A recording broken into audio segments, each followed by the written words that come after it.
Sunday ആയിട്ട് രാവിലെ തന്നെ കോഫി കുടിച്ചിട്ട് തുടങ്ങി. അപ്പോൾ കുറച്ച് ബ്ലൂബെറി ഇരിക്കുന്നുണ്ടായിരുന്നു. പിന്നെ അത് കഴിച്ച് കഴിഞ്ഞിട്ട് എൻ്റെ ഒരു കുട്ടി ഫ്രണ്ട് ഉണ്ട്. അപ്പോൾ ആളുടെ കൂടെ കുറച്ച് നേരം ഇങ്ങനെ സംസാരിച്ച് കഴിഞ്ഞ് ഉച്ചയ്ക്ക് ഫുഡ് ഉണ്ടാക്കണം. അപ്പോൾ ഇത് ഇന്നലെ വാങ്ങിച്ചതാണ് കേട്ടോ ഒരു ചക്ക വേഗം ഒന്ന് വെട്ടി തായോ എന്ന് പറഞ്ഞിട്ട് ഇവിടെ ചേട്ടൻ വെയിറ്റ് ചെയ്ത് നിൽക്കുന്നുണ്ട് കേട്ടോ. പിന്നെ അതിൻ്റെ ഇടയിൽ ബ്ലൂബെറി ഒക്കെ ഒന്ന് കഴുകി കഴിച്ച് കഴിഞ്ഞ് ഇത് ഞാൻ ഇന്നലെ വാങ്ങിച്ച കുറച്ച് ചെടികളാണ് കേട്ടോ. പല ദിവസങ്ങളായിട്ട് ഇങ്ങനെ റൂമൊക്കെ ഇങ്ങനെ ഡെക്കറേറ്റ് ചെയ്യാനായിട്ട് ഭയങ്കര ഇഷ്ടമാണ് കേട്ടോ. അപ്പോൾ ഇങ്ങനെ ഫ്ലവർ വേസ് സാധനങ്ങളൊക്കെ വാങ്ങിച്ച് വലിയ കാര്യമായിട്ടില്ല, ഇതിങ്ങനെ ചെറിയ രീതിയിലുള്ള ഒന്ന് രണ്ട് ഐറ്റംസ് ഒക്കെ വാങ്ങിച്ച് വെച്ചിട്ടുണ്ട്. പതുക്കെ ഇങ്ങനെ കുറേ ഇങ്ങനെ വാങ്ങിച്ച് വെച്ച് അടിപൊളി ആക്കണം എന്നാണ് കേട്ടോ വിചാരിക്കുന്നത്. നല്ല ചെടികളൊക്കെ കാണുമ്പോൾ ഇങ്ങനെ വാങ്ങിക്കണമെന്നുണ്ട് കേട്ടോ. പക്ഷേ വാങ്ങിച്ച് വെച്ചാൽ പെട്ടെന്ന് ഇങ്ങനെ ഉണങ്ങി പോകുന്ന വിചാരിച്ചിട്ട് പിന്നെ ഒന്നും അങ്ങനെ കാര്യമായിട്ട് വാങ്ങിച്ചില്ല. അപ്പോൾ ദേ ഇവിടെ ഉച്ചയ്ക്കുള്ള സാമ്പാറിന് വേണ്ടി കഷ്ണങ്ങളെല്ലാം ഇത് റെഡിയാക്കി വെച്ചിട്ടുണ്ട്.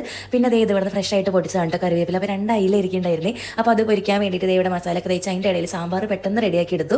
സാമ്പാർ റെഡിയാക്കി കഴിഞ്ഞിട്ട് പിന്നെ ദേ ഒരു കുറച്ച് ഐസ്ക്രീം ഇരിക്കുന്നുണ്ടായിരുന്നു കേട്ടോ. അങ്ങനെ അതിൽ നിന്ന് കുറച്ചെടുത്ത് കഴിച്ചു. ചെറിയൊരു പനിയും ചുമയൊക്കെ വന്ന് മാറണുള്ളൂ കേട്ടോ. ആ ഒരു സമയത്താണല്ലോ ഐസ്ക്രീം ഒക്കെ കഴിക്കാൻ തോന്നുക. അപ്പോൾ നല്ല ഐസിൽ കഴിക്കണ്ടല്ലോ എന്ന് വെച്ചിട്ട് കുറച്ച് നേരം ഇങ്ങനെ പുറത്ത് വെച്ചിട്ട് അലിയിച്ചിട്ടാട്ടോ കഴിക്കുന്നത്. അപ്പോൾ ആ നേരത്തെ ദേ മീനൊക്കെ ഫ്രൈ ചെയ്ത് പിന്നെ കുറച്ച് മുട്ടയൊക്കെ എടുത്തിട്ട് ഓംലേറ്റ് ഉണ്ടാക്കി. പിന്നെ ദേ സാമ്പാർ റെഡിയായി, ചോറ്, പിന്നെ ദേ എന്താ പറയുക അച്ചാറുണ്ട്. അപ്പോൾ ഇതെല്ലാം റെഡി ആയിട്ടുണ്ട് കേട്ടോ.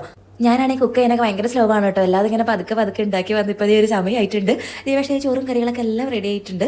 സാമ്പാറൊക്കെ ഇവിടെ വന്നിട്ടാട്ടോ ഞാൻ ഇങ്ങനെ ഉണ്ടാക്കാൻ പഠിച്ചത്. ഇപ്പം ഇങ്ങനെ നല്ല രീതിയിലൊക്കെ അത്യാവശ്യം ഉണ്ടാക്കും കേട്ടോ. അങ്ങനെ ചോറ് കഴിക്കലൊക്കെ കഴിഞ്ഞ് പിന്നെ രാവിലെ കാണിച്ചാൽ ചക്ക ഇരിക്കണ്ടല്ലോ. അപ്പോൾ അതിലാണ് കേട്ടോ ചേട്ടൻ്റെ നോട്ടം. പെട്ടെന്ന് തന്നെ അത് മുറിച്ച് തരാൻ ഇങ്ങനെ ഇരുന്ന് പറയുന്നുണ്ട്. പിന്നെ വേറെ ഒന്നും നോക്കിയില്ല, വേഗം ചക്ക അങ്ങോട്ട് മുറിച്ചു.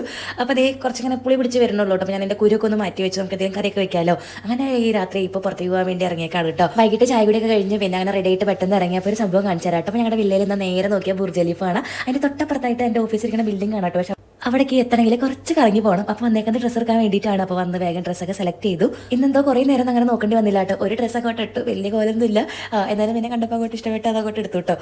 സാധനങ്ങളൊക്കെ വാങ്ങിച്ച് മോളിൽ നിന്ന് ഇറങ്ങാൻ വേണ്ടി നിന്നു. അപ്പോൾ പിന്നെ അവിടുത്തെ വാഷ്റൂം കണ്ടപ്പോൾ പിന്നെ വീടില്ലല്ലോ, മിറർ കണ്ടാൽ പിന്നെ കുറച്ച് നേരം അവിടെ നിന്നിട്ട് ഇങ്ങനെ ഗോഷ്ടിയൊക്കെ കാണിച്ച് വീഡിയോ ഒക്കെ എടുത്ത് അവിടെ നിന്ന് ഇറങ്ങി. അപ്പം ഇനി അടുത്ത ഉദ്ദേശിച്ച ഫുഡ് എന്തെങ്കിലും കഴിക്കണം. അപ്പം ഇനി അവിടേക്ക് കറങ്ങുമെന്ന് വെച്ചിട്ട് കരാൻ വഴി കറങ്ങി. അപ്പോൾ അവിടെയാണ് ഭയങ്കര തിരക്ക് കേട്ടോ. വീക്കെൻഡൊക്കെ ആയിട്ട് വണ്ടി ഒന്നും ഇടാൻ സ്ഥലമില്ല. അപ്പോൾ ഈ കാണുന്നത് ദുബായിലെ പഴയ ക്ലോക്ക് ടവറാണ്. അങ്ങനെ നേരെ വന്നത് ഈ തലശ്ശേരി റെസ്റ്റോറൻറ്റിലാണ്. അപ്പോൾ കുറച്ചധികം നേരം വെയിറ്റ് ചെയ്തിട്ടാണ് ഫുഡൊക്കെ കിട്ടിയത്. അങ്ങനെ ദേ വന്ന് ചാർക്കോൾ റൈസൊക്കെ കൂട്ടിയിട്ട് അങ്ങനെ ഒരു പിടിച്ചു. അവിടെ നിന്ന് അതൊക്കെ കഴിച്ച് പിന്നെ റൂമിൽ എത്തി കഴിഞ്ഞിട്ട് പിന്നെ പോകുമ്പോൾ തന്നെ കുറച്ച് മുന്തിരി എടുത്ത് വെള്ളത്തിലിട്ടുണ്ടായിരുന്നു കേട്ടോ. പിന്നെ അതൊക്കെ കഴിയിട്ട് കഴിച്ചു. അപ്പോൾ ഇതൊക്കെയായിട്ട് ഇന്നത്തെ വിശേഷം. Bye dears.